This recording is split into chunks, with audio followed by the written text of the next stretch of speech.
Hello my dear friends. आज हम देखेंगे फुटप्रिंट्स बुक में से chapter number 3 the midnight visitor.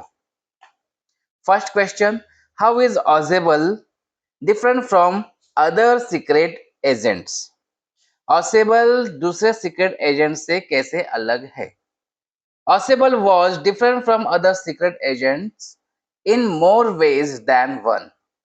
Ausable दूसरे सीक्रेट एजेंट से कई मायनों में अलग था। He was very fat, वो बहुत मोटा था। He spoke French and German with American accent, वो अमेरिकी लहजे में फ्रेंच और जर्मन बोलता था। Next question, Why had Fowler wanted to meet Osable? Fowler Ausable से क्यों मिलना चाहता था? Fowler was a writer, Fowler एक लेखक था। He wanted to meet Osable, a secret agent, because he was interested in the thrilling and adventurous aspects of his profession.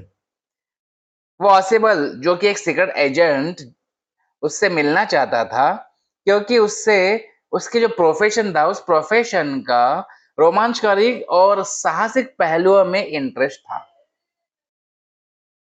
Who is Fowler and what is his first authentic thrill of the day? Fowler कौन है? उस दिन का उसका पहला असली authentic thrill मतलब एक असली रोमांच क्या था? फाउलर वॉज अ राइटर, वो एक लेखक था। His first authentic thrill of the day came when he saw a man in Osable's room pointing a pistol towards Osable and himself. दिन का उसका पहला जो असली रोमांच तब आया जब उसने ऑसेबल के कमरे में एक आदमी को ऑसेबल और खुद पर पिस्तौल तानते हुए देखा। Next question, how has Max got in? Max अंदर कैसे आया? Max has got in the room using pass key. क्या यूज करके आया? वो पास की यूज करके आया था।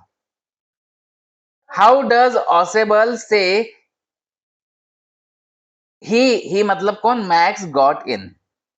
ऑसेबल कैसे कहता है कि वो अंदर आया? मतलब वो अंदर कैसे आया, ये कैसे कहेगा? ऑसेबल का कहना है कि Ausable says that max got in his room from balcony. कहां से आया था वो? बालकनी से उसके कमरे में आया था। ही सेड दैट, उसने कहा कि it was the second time in a month that somebody had got into his room this way. ये दूसरी बार था कि एक महीने में कोई इस तरह से उसके कमरे में घुसा था।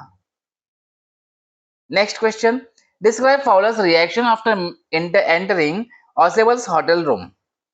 ऑसेबल के होटल के कमरे में प्रवेश करने के बाद फाउलर की प्रतिक्रिया का वर्णन करना है। When Fowler and Osable entered Osable's hotel room, Fowler is scared to find a man already standing in the room. जब फॉलर और ऑसेबल होटल के कमरे में दाखिल हुए तो फॉलर कमरे में पहले से ही खड़े एक आदमी को देखकर डर गया था। वो कौन आदमी था? मैक्स। वो कौन था? वो मैक्स था। He was a max who was a thin and tall man, जो कि एक दुबला पतला इंसान था और लंबा इंसान था। Why did Max face turn black with anger?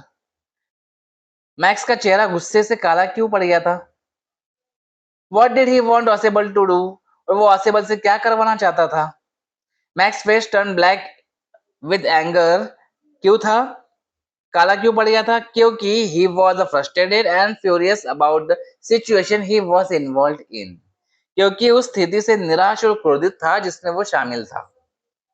और मैक्स चाहता था कि मैक्स वांटेड ऑसेबल, मैं ऑसेबल से क्या चाहता था? To take action regarding the situation, इस सिचुएशन के रिगार्डिंग कुछ एक्शन ले। Next question, why did Ausable frame the story of the balcony? Ausable ने बालकनी की जो कहानी है वो कैसे फ्रेम किया, कैसे कहानी को गढ़ा? या ऐसे पूछा जा सकता है, how did Ausable get rid of Max? Ausable ने मैक्स से छुटकारा कैसे पाया? दोनों क्वेश्चन सेम है, आंसर सेम है, किसी भी वे से पूछा जा सकता है। Oswald framed a story of the balcony to get rid of another secret agent. Ausable ने एक गुप्त एजेंट सीक्रेट एजेंट मैक्स से छुटकारा पाने के लिए बालकनी की कहानी गढ़ी. Ausable fabricated story about the balcony below his window and then pretending that the police had arrived. Ausable ने अपनी खिड़की के नीचे एक बालकनी होने की मनगढ़ंत कहानी गढ़ी थी और फिर क्या हुआ, पुलिस आने का उसने नाटक किया था. जिसे आपको स्टोरी पता है, आपको पढ़ाया होगा. Max, in a panic, jumped out of the window and dropped from the 6th floor and died. Max घबराहट में खिड़की से कूद गया था और छठी मंजिल से वो नीचे गिरकर मर गया. Thus, Ausable get rid of Max. इस तरह से मैक्स से ऑसेबल ने छुटकारा पाया था. तो आशा करता हूँ कि आपको ये स्टोरी भी अच्छी लगी, इसके क्वेश्चन आंसर भी अच्छे से समझ में आया होगा, क्योंकि ये बहुत ही इंटरेस्टिंग स्टोरी है. Thank you.